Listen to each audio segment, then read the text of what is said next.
Well, welcome along to the Racing Post 2022 Greyhound Derby Final preview show. The biggest race of the year in greyhound racing is upon us, 9:15 on Saturday night at Towcester Racecourse.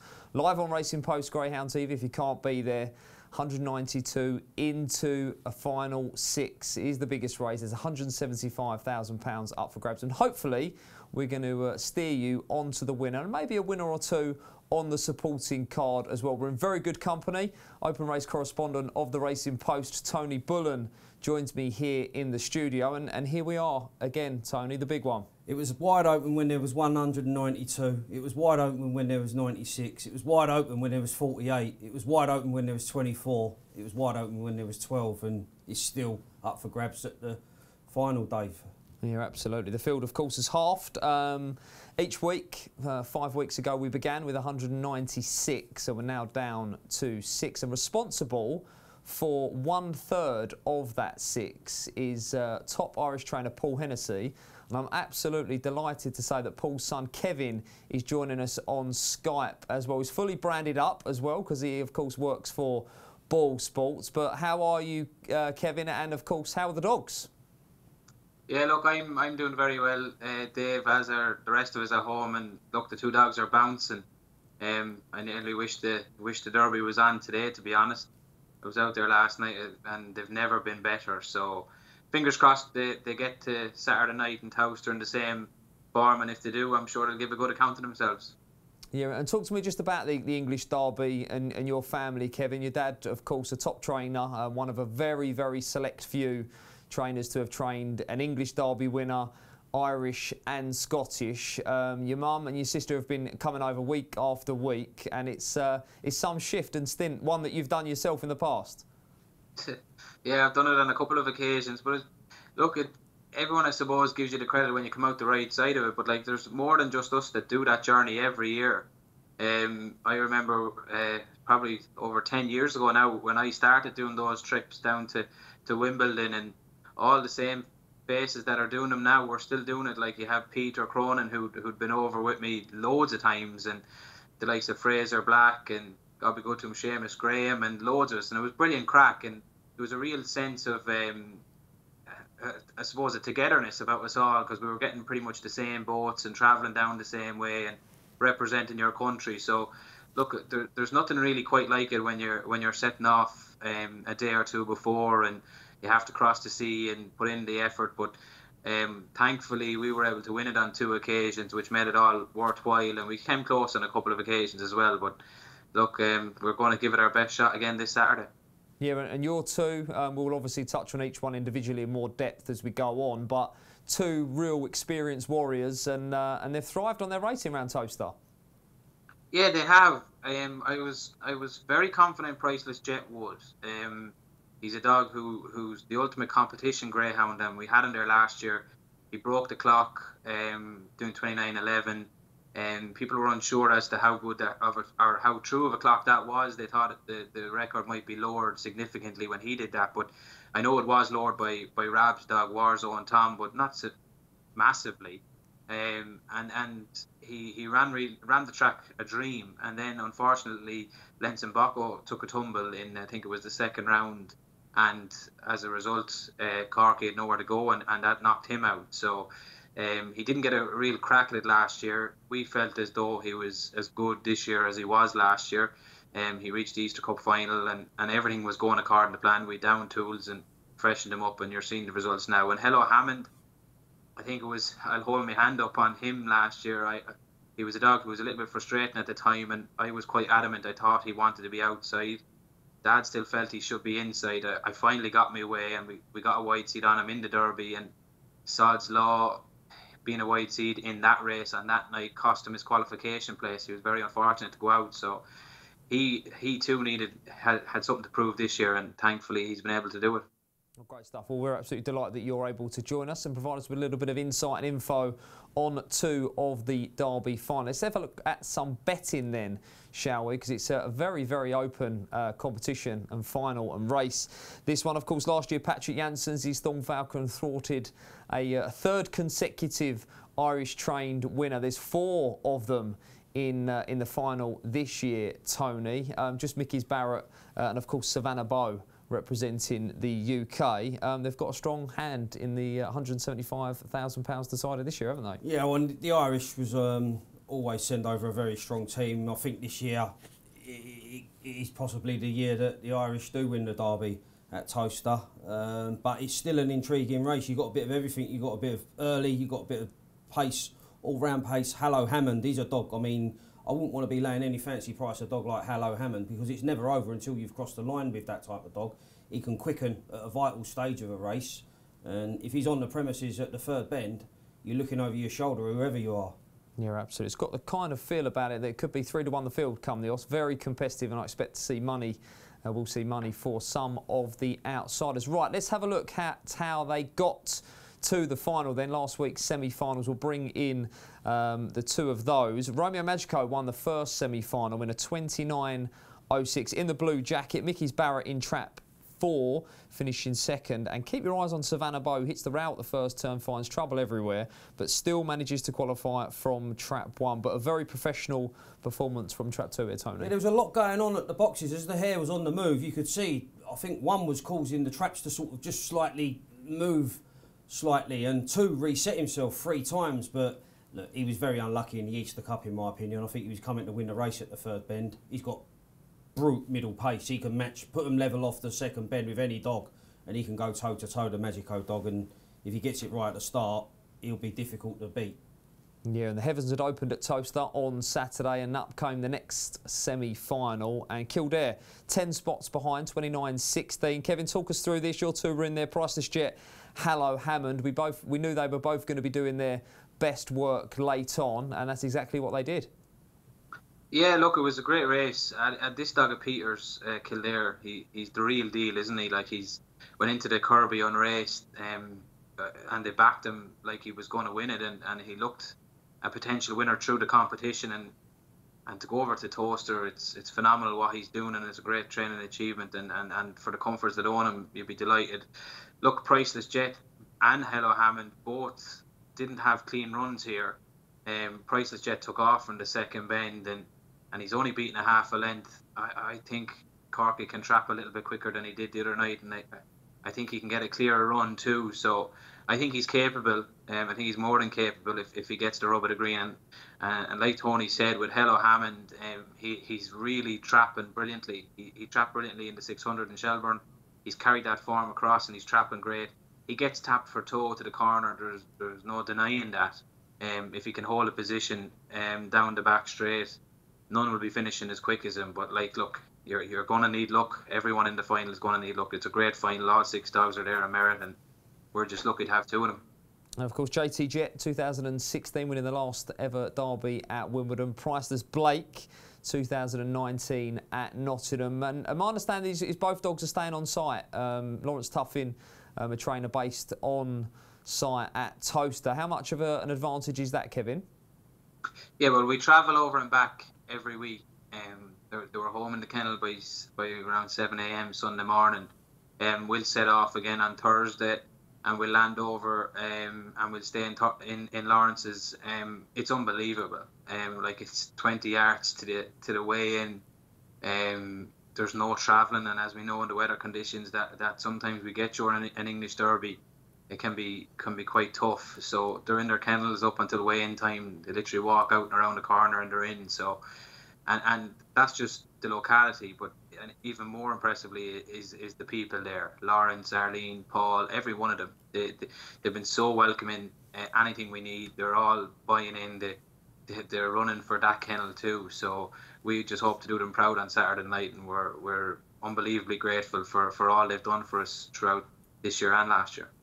OK, let's talk Hello Hammond then, shall we? August 18, almost 4 years old, and by my reckoning, some very, very quick research, definitely would be the oldest winner in the last 20 years. He ran well at Shelburne in the Open 600 coming into this, but as we've seen in the VT already, he's a powerful dog, isn't he, Kevin? Yeah, very much so. He was a dog at the start who always showed plenty of ability. But like I said, when I was discussing him going to the Derby last year, he never really knew where he wanted to be, and he was quite inconsistent at the traps. And he was the sort of dog, if there was trouble, Hammy would find it, and whether that was trouble would find him or vice versa. He had a couple of niggles, and he hasn't been the easiest dog to keep fully sound, but he's always he's such a big heart. He's never let anything get in his way, and I've seen him getting stopped 3, 4, 5 times in a race, and he still comes again.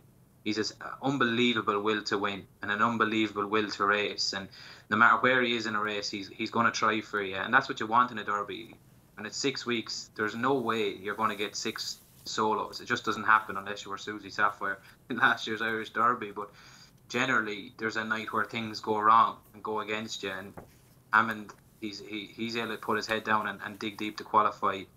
He has had a new lease of life this year, and the 600 gave him confidence because he was going to the bend with, I suppose, slower starters like himself, and he managed to turn in front and second in the semi-final and final, and he ran brilliantly. Like, he was breaking 32.20 for the 600 in back-to-back weeks. I think he done a 32.04, 06, one of the best runs ever over the 600, and how could you not put him in the van? So we put him in the van. To say we'd have expected him to make the final, I'd be lying, but we knew he'd need luck, and if he got running. But you couldn't believe how he's transformed during this derby. He's just got better and better and better, and I was out there last night, and I can tell you he's even better again this week. So now, look, he'll need luck, but you have to be in it to have a chance. And Tony, they'll be looking where this one turns. He quickens up in sensational fashion. Yeah, I mean, I don't know whether it's me, but if you look at the history of Paul Hennessy's runners through the ages, they're dogs that nothing seems to faze them. They're not like one trick where they've got to be off the front. You can throw anything at them and it's not game over, whereas it's game over if they do turn round in front because they're so strong. But it just seems like Paul seems to have those types of dogs that whether he instills that in them, they seem to be all-round performers rather than the bang off the front. If you're not in front of the second bend, you can't win. Look at like your Beach Avenues, all them. It just seems that them type of dogs, and that's why they always go deep in competitions. A quick word, Kevin, on the owners as well of Hello Hammond. Yeah, look, Jerry and Murray, Meany, they keep one dog at a time with us, and they have had one with us for a number of years now.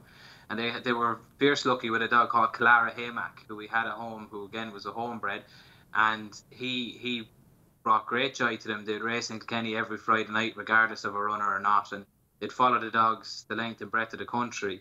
And they've been watching every round in Matty's bar at a local pub in Bagnallstown, and I'd say Jerry was fairly torn whether to make the journey to Towcester or to go to Matty's, but he is going. There's a group of them travelling over, and they're fantastic owners, and they're even better friends. So just to have a runner in the final for them is brilliant, and hopefully they can go over and enjoy the night regardless of the outcome. There's no way Jerry, I'd say at the start of the year, thought he'd be competing in an English Derby final, and here he is. So they're going to enjoy the occasion and soak it all in, and just hope for a good run Saturday. Oh, fantastic, and promises to be a brilliant night. I'm sure the atmosphere will be fantastic as well at Towcester. I remember 9:15 is the final. Let's move on then to Priceless Jet, Kevin, and there's only one run to show from your lad here. This was absolutely sensational. Track record. Surely you didn't expect him to come out like this and lead round, Kevin, did you? Look, I'm not going to say I expected it, but I'm not going to say it's a shock either. I've seen this on more than one occasion, him doing this, and he's more than capable of doing it. Like, he's a brilliant greyhound.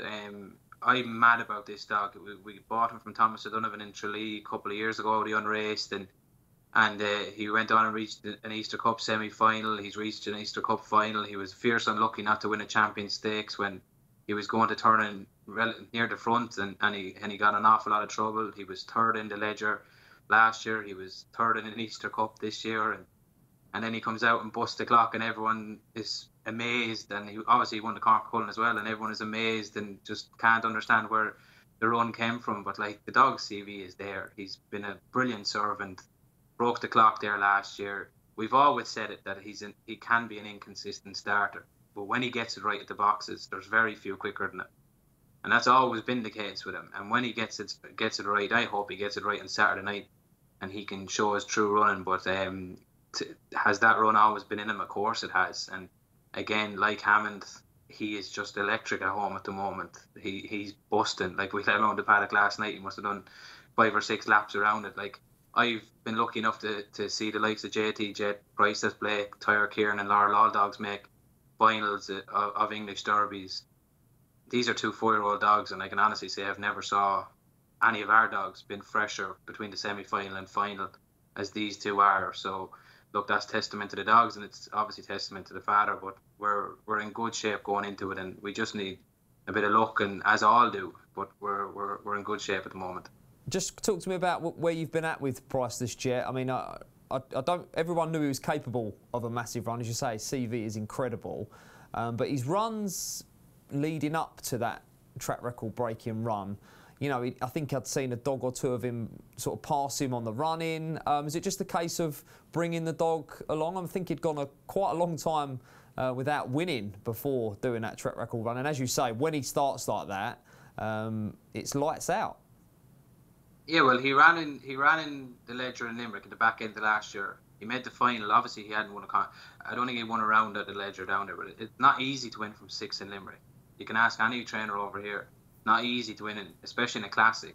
So he ran brilliantly through the Ledger to make the final, finished 3rd in that, and then he reached the final at Easter Cup, and you're in against the Irish Derby winner and Susie Sapphire. Romeo Magico is now favoured for this final.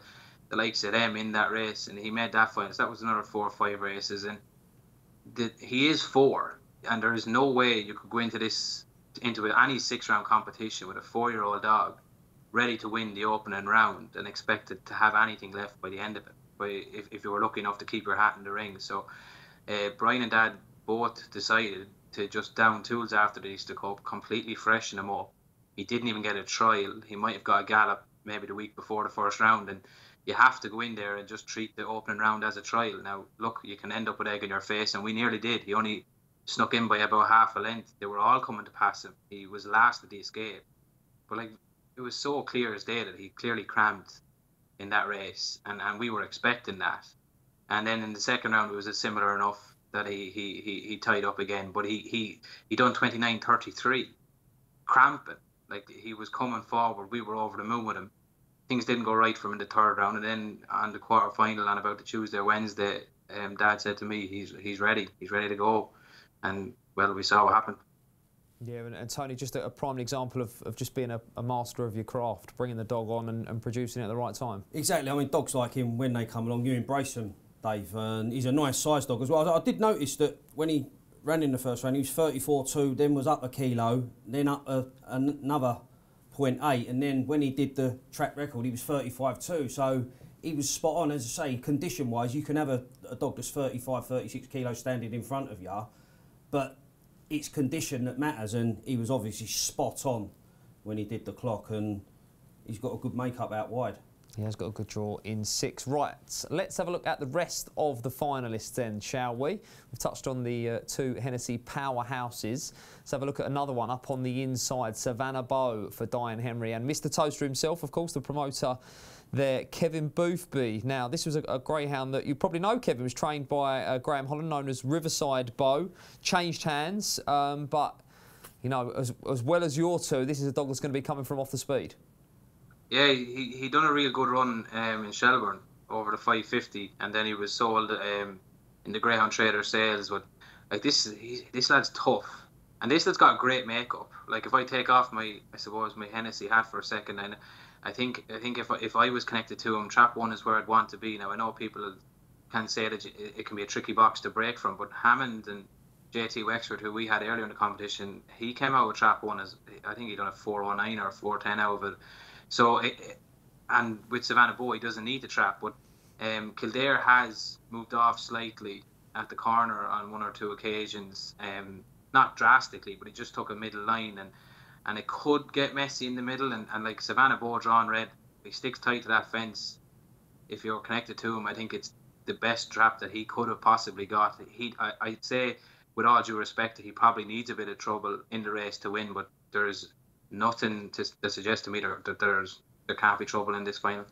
Yeah, Tony, and given his running styles, kind of what Kevin touched on there, which trap he got perhaps wasn't absolutely vital, but what happens ahead of him in the race probably is. Well, he was bought as a stayer, and like they put him in the Derby thinking that he'd keep on qualifying, and he has. He has kept on qualifying. And that win, when he won at 14-1, beating Latoro by a short head, he even got held up down the far side. You just see him had to check his stride slightly. So, you know, it's all right checking your stride and coming through, winning the Derby trial stake against lesser lights. He's done that against top class dogs. And I mean, he looks limited on the clock at the moment, like 29.30, 29.20, but as Kevin touched on, if Kildare moves off, gives him a bit of racing room, and there is a little bit of jostling up front, he enters the fray. He's definitely going to be a dog on the radar for full-cast and tri-cast punters in this final, isn't he? Without a shadow of a doubt. I agree. I mean, again, he's not a dog that's going to be pinging the lids. He's better off probably missing the break, because you don't want to be trapping and being in the mix on the crown of the turn. Let him drop in behind, and if he's got Jamie Spencer on his back and time it to perfection, he could get the run. Very quickly, Kevin, let me ask you what you've made of Towcester itself. And we've got dogs doing sort of sub 29 seconds, but it is a big ask. It's a demanding 4 bends.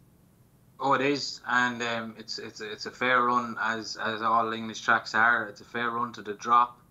The thing about Towcester is, I don't know whether I suppose if you look at Shelbourne Park, the home straight and the back straight, dogs are probably running at 100% for longer than they would be at Towcester. But on the bends in Shelbourne, they're probably running at about 70-75%. You know, to get round the bends, because they're sharper than Towcester. I sum up Towcester as I think you're probably running at 90% throughout the bends, and I think that's why we saw the best of Hello Hammond. Hello Hammond is not a great bend runner in Shelbourne and in Ireland at times, partially due to the niggles he's had. But in Towcester, he never has to break stride. He can run that third bend as hard as you run in the back straight. They don't have to ease at all. They don't have to sort of settle themselves. They can, if you take that middle line coming off the last bend, from literally the minute you're dropped out of the traps, you can keep up probably an 85 to 90% gallop all the way, and that to me is what makes Towcester different than the majority of tracks that I know of. Yeah, absolutely. Right, that's track 1, Savannah Bow. Track 2, Kildare, vying for favouritism for Peter Crone, a man who has been knocking on the English Derby door. Obviously showed up in the Kirby Memorial, Tony, and then comes to Towcester. And he just sparkled into the turn a couple of times, particularly on this occasion. This was, of course, his semi-final. He brushed Mickys Barrett aside, and then off he goes. Well, your first day at school, Dave, is never easy. But Kildare, I mean, his first introduction into racing was in the Kirby Memorial. Doesn't get any tougher than that. And he came into this event still an unknown quantity, despite having reached the Kirby final. He's yet to sort of be foot perfect at the boxes at Towcester, but he's managed to get there, and I think that run in the semi, if he can show the same injection of pace, being drawn inside of the Romeo Magico dog, I think just gives him the edge in this particular contest. And Kevin, the owner, Aidan, that Comerford surname, of course, a big name in Ireland. They're huge supporters of greyhound racing, not just as owners, but of course as sponsors as well. Oh, massive! Yeah, you couldn't begrudge the Comerfords any success. They've been loyal supporters and sponsors of greyhound racing in Ireland since I can remember, and obviously Peter was able to lift the Boyle Sports Irish Derby last year with Susie Sapphire, and now Aidan's got a chance in Kildare. Like I had heard murmurs coming into the Kirby about this dog. We'd seen support in the outright book with ourselves. I was intrigued to watch him. I saw him running the first night, and he didn't win, but he ran an incredible race. He was definitely a dog I took over in the opening round, and ever since I've seen him in that night, he's just got better and better and better. And like I talked about earlier on about a 6-run competition like a derby, things aren't going to go your way. You just got to stick in the night that the things go against you. And you're right, Kildare hasn't got it right at the boxes yet. Even in his semi-final doing 4:12, I think he could probably start a little bit quicker or trap a little bit quicker than that. But he's managed to dig in and stay in the competition the nights that things haven't gone his way. He's a dog with an unbelievable bright future, and I hope Peter can just hold off winning his big one till maybe another one and let us have this one. But no, in fairness, I'd love it to see Peter winning as well. Like I said, he's been going over there every year and rattled the crossbar on more than one occasion, and I wouldn't begrudge Peter if he managed to win the big one on Saturday night, and he's a fair dog now. Yeah, he's certainly a dog that looks like he's sort of able to take another step forward at any stage. Very, very lightly raced. Kevin, I'll throw to you Romeo Magico, a dog that's been a brilliant dog for Dave Firminger, of course, bred Romeo Magico as well. We've got a British bred Derby finalist, but this lad's been dining at the top table for some while now. He's one of the best in Ireland, right? He is. He starts. Tony mentioned earlier about his middle pace. It's probably the key. It's probably his best attribute from 2 to 3. Again, I don't think you've seen Magico start like I've seen him on occasions in Shelbourne. This dog can really fly the lids. He's drawn in 4. They say 3 and 4 are the ping boxes, so he's got one, and he's more than capable of doing that. If he gets around the first bend in front, he's going to look to burn you off before the last bend. He's electric between 2 and 3 in Shelbourne, and he's probably electric from the second bend here to halfway up the home straight. But he's been a fantastic servant to Graham and Nicky Holland. Like, the job they've done on him, he was a lucky in the Easter Cup, and he competes in all the big competitions. He's always towards the top end of the betting in them for a reason, and they'll be just hoping on Saturday night that they get a flash break. If he does, he's going to be very hard to beat. I think I read something where they wanted trap 4, and if that's the case, well, then they got their box. If I had him, I think I probably would have just preferred him inside Kildare, like I said, just in case Kildare and himself went to the bend together. Kildare has edged right on occasion, so I think that's the key to him. If he gets a clean run to the first bend and gets around it, then he's going to be hard to pay back. Yeah, big player, Graham Holland's 6th finalist in the last 6 years. Right, we'll move on then to arguably the story of this year's Greyhound Derby, and that is Jason Gray's Mickys Barrett, Tony. 67 strong syndicate, £100 each, purchased in honour of their friend Mickey Barrett, who sadly passed away last year. A dog that was a replacement, in fact. The dog they originally bought, they couldn't change the names. You can only change the name of a greyhound once. So another greyhound came in, and what a story, that dog being Mickys Barrett. Huge story on both aspects. The fact that he's named in honour of a good man and a good friend, and the syndicate was formed. But he was just destined to be a star. I mean, he won an A3 at Nottingham, and it was just onwards and upwards from that point. And a few people used to ask me about this dog. What do you think of the Mickys Barrett dog? He don't put up any flashy times. I said, but don't worry about time. He's a winner, and that is exactly what he was. He went to Newcastle. He ran in the Northern Puppy Derby. He ran second in the Northern Flat at Newcastle, and it was like, well, you've proved you're not just a Nottingham dog. He's gone to Newcastle, put up some decent times against some class types, and he's flourished at Towcester. I mean, Towcester's one of those venues you need to take to the track. You need to run the track. It's an unforgiving venue, Towcester. But Mickys Barrett, again, nothing flashy on the clock, but he just shows the right attitude. He doesn't down tools. He loves the hustle and bustle of racing. Yeah, you'll certainly hear his owners as well on the sidelines. They've been filling the airwaves up at Northamptonshire for sure. And I mentioned for Jason Gray as well, not a trainer that travels too often on the open race scene, only his 2nd ever Derby entry and his 1st ever Derby final. So we wish them well. If you're a neutral, that's perhaps the ones to be cheering on in this year's Greyhound Derby. Right then, before we move on to the supporting card, how can you keep abreast of all the latest news in the sport of greyhound racing? Well, Off the Row is the new Racing Post email. You can sign up for exclusive tips, news, analysis and previews directly to your inbox. A weekly email. Jump on racingpost.com/offtherow and sign up for our brand spanking new email. Right, as I mentioned, the supporting card is fantastic. 14 races throughout, 6:04 all the way through to I think 9:55, the Durando being the lucky last. Up first of the races we're going to look at is the RPGTV Watling Street Sprint. It's quite a competitive race, I feel. We've got a warm order on the inside HAVANA class at 8 to 11. Let's have a look at HAVANA class in action, winning his semi-final. Not usually a dog flashy from the boxes, Tony, but he broke well on this occasion. Brilliant bend runner. Yeah, he's threatening to land one of these big sprints as well, Dave. He won the Laurels at Perry Bar last year, and even dropping down in distance, he's a monster of a dog. He was runner-up in the Northamptonshire Sprint, Silver Salver 2nd, Golden Sprint finalist at Romford.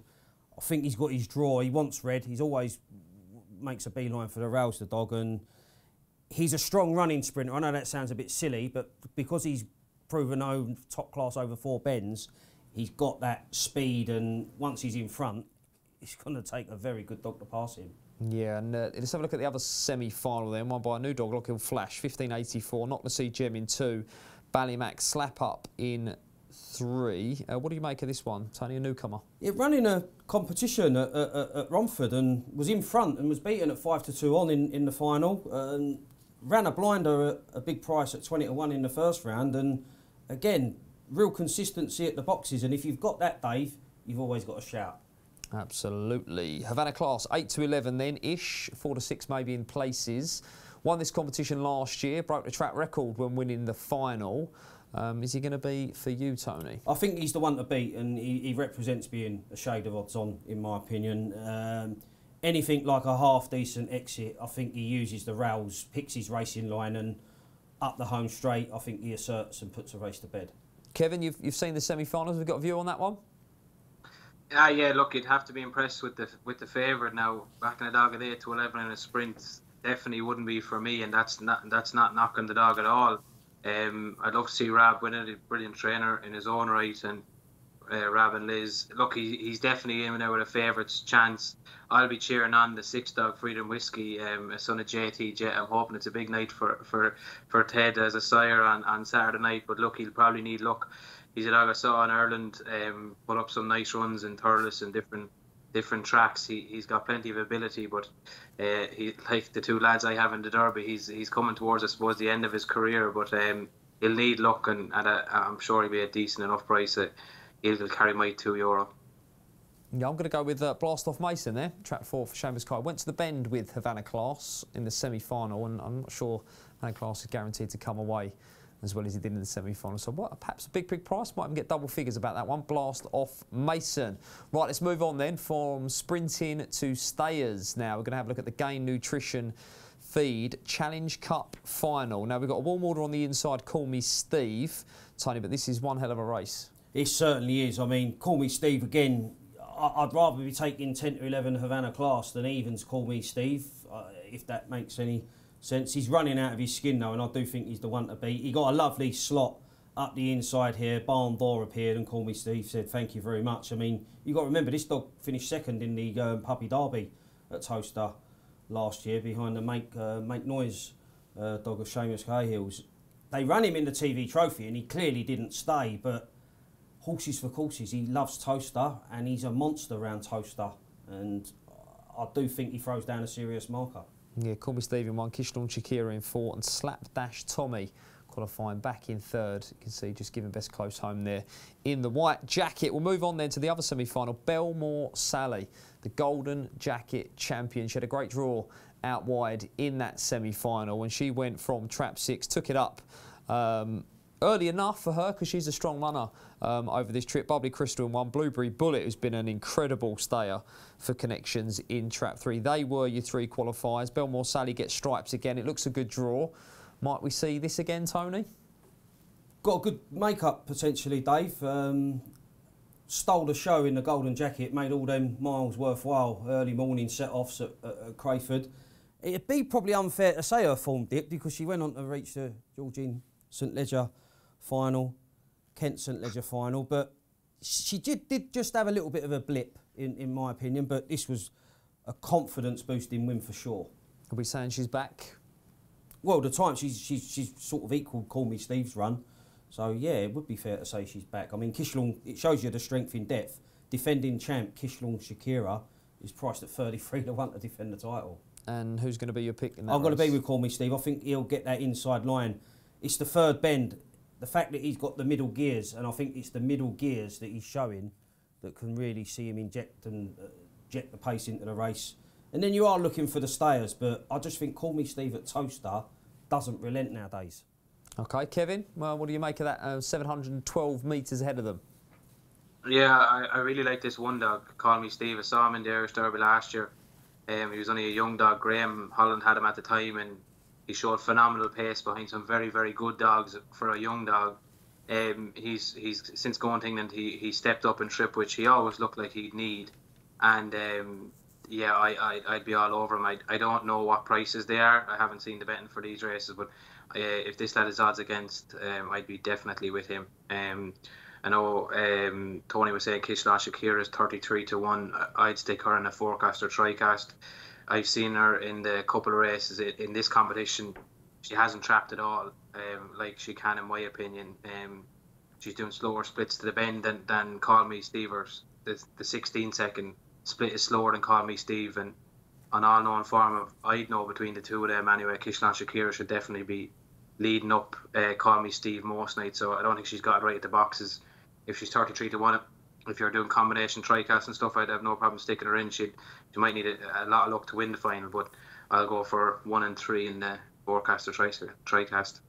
There you go, he's putting up forecast as well for us, our remote guest, Kevin Hennessy there. Good stuff. 2 votes for Call Me Steve, who on the early prices, around about even money. The red jacket. I like BELLMORE Sally out wide. I think she's got a great draw here. Slapdash Tommy will head inside, as will Bubbly Crystal, and it all might just happen around that first bend for BELLMORE Sally out wide. Right, the main or the top supporting race on the card, a star-studded card at Towcester on Saturday night, will be the Racing Post Greyhound TV Derby Plate, a competition for those knocked out of the Derby itself in the early rounds, and we've ended up with, I think, a really competitive final, Tony. Infield Trojan and Chelmsford went head-to-head last week, and it was all about the early speed, straight down the middle. Infield Trojan in 3, Lemon Tossy in 1, and Chelmsford in 4. This race is kind of shaping similar to that as well. Yeah, it's a great final. I mean, hell of a kerfuffle. Again, underlined his liking for course and distance, won the maiden derby, and since returning to Towcester, he's been back in business. But I do like this Infield Trojan dog. He was runner-up in the Northern Puppy Derby at Newcastle, and again, I like the racing line. I like the way he drives the first 2 bends, and he's not a stopper. He clearly stays the trip really well, and I know he's got the draw to overcome. I mean, he was inside Chelmsford, but the price is factored in. If he would have been drawn 3 and Chelmsford in 5, I think you'd have been taking 5-4 Infield Trojan, but you're getting around 5-2, and that's big price in my opinion. OK, let's have a look at the other semi-final then. Goldie's Perriman in trap 3, Chelms Switch and hell of a kerfuffle. We'll pick it up down the back after a little bit of trouble early on. And the horse racing theme runs throughout this Derby final night, because Goldie's Perriman, owned by Fergal O'Brien racing team, of course, Jumps trainer. Kevin's dad, Paul Hennessy, trained a winner of the Cheltenham Festival last year as well. What do we make of Goldie's Perriman, Tony? It was a good performance. I mean, again, I think because he's such a big frame dog, he's like 37 kilos, and they don't always propel themselves out the boxes, but when he gets it right at the start, I think 29.58 on the card, and did go toe-to-toe with Infield Trojan when they met in May, so yeah, one lively outsider maybe. Who gets your vote? I fancy Infield Trojan, just on the price. I know he's got it, needs to do everything right from 5, but the way he runs them first 2 bends, I think he's the one to beat. I'm going to be boring, go with the favourite, Chelmsford, straight down the middle, fast out of boxes, away and gone. Kevin, who do you like? I think yous are both probably spot on with the most likely winners, but just even watching those VTs back, Chelmsford in 4 last week seemed to nearly take a step right, and Infield Trojan in 3 was diving for the fence. I think it could get quite messy in up the middle here if the draws run, if they run like they ran last week. So I'd be looking for a spot of value. And Fergal O'Brien, he's a great supporter of the game. He's very vocal on Twitter with his support of the game. So I'll be cheering on Goldie's Perriman in 1. I think the draw, just there might be a bit of scrimmaging in the middle, and he might capitalise. Yeah, certainly be a popular winner, that one. Goldie's Perriman on the inside in the red jacket. Right, there are 14 races on Saturday night at Towcester. Derby final 9:15, but the supporting card is star-studded. And let's get everyone best bets on the card. Tony, kick us off. I'm going to put Infield Trojan up. Just on the price, I think if you'd have been in 3, you'd have been 11-8, 5-4, but you're going to probably get 5-2 plus on the night. I think a few people want to take that fella on, but I like the way he runs the first 2 bends, and I think if he can just bully his way round in front off the crown of the second bend, it takes some fetching in. And I think if he does win, Lemon Tossy will fill the forecast role. Oh, the boys are putting up forecasts. I'm just trying to find a winner. These two are putting up forecasts. Right, my best bet of the night is going to be in the 7:48, which is the British Bred final. Going to be with trap 4, Glatton Gianni. I think it'll be away and gone there. Looks almost certain to lead. I thought stayed on quite well in defeat last week, and might just come on a touch for that as well. So Glatton Gianni for me. Kevin, what about yourself? I'm not having a reverse forecast in the Derby final. What have you got for us? Look, I wasn't prepared for a best bet in the card. I do think Call Me Steve. I do think he's from a plum draw and one. I take it that the competition it's a good race and it looks a cracker on paper. But I do think if he gets a clean run at all on the inside, he's a dog with an awful lot of ability. I think it'll be hard to beat. So I'll go with Call Me Steve. Okay, perhaps a little asterisk next to Kevin's one there. I'll put him on the spot for a best bet, but he certainly likes what he sees from those semi-final runs. Now, of course, if you can't get to Towcester on Saturday night, the only place to watch the Derby final is Racing Post Greyhound TV.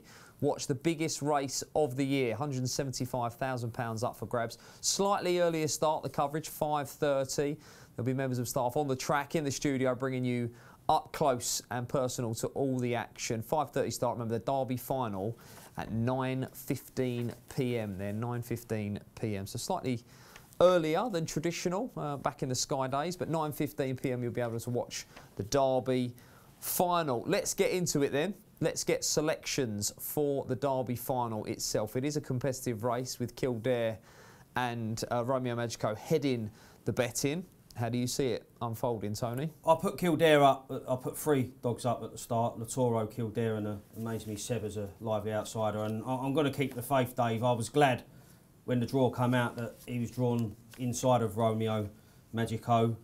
And I do feel that if Kildare wins the early battle and Romeo Magico is denied the early lead, I do think it'll be the Hennessy pair that chase him home. And I'm going to be 2 Kildare to beat Hello Hammond and Priceless Jet.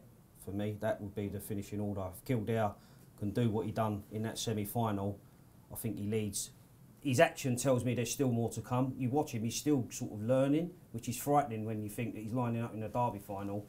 But if he can repeat what he did on Saturday, I think he bosses the inside and stays one step ahead of the Hennessy pair. OK, the blue are 2 for Tony. Then Kildare in the Greyhound Derby final. Kevin, we had Patrick Janssens on 12 months ago. And his 2 filled the first 2 home in the Derby final. Let's assume your 2 will be the first 2 home. In what order are they going to finish? Dead heat. Look, they're 2 great dogs. I can see cases being made for both of them. A lot of shrewd judges are saying that Hammond has got a great draw and he came out well from 3 before. And look, a blind man, I suppose, could see that the way he's back running dogs at the moment, he's in the form of his life, and if he gets a clean run at them, he's going to be hard to stop. I suppose I just think on paper, Priceless Jet probably has a better makeup. Like I said, I think Kildare can move off at the corner. I think Magico will move in slightly if he's going to move anywhere, and that could cause Hammond a bit of trouble in the middle of the 2 of them. So of the 2, I would say Priceless Jet probably has the best draw, but he has to make the most of it.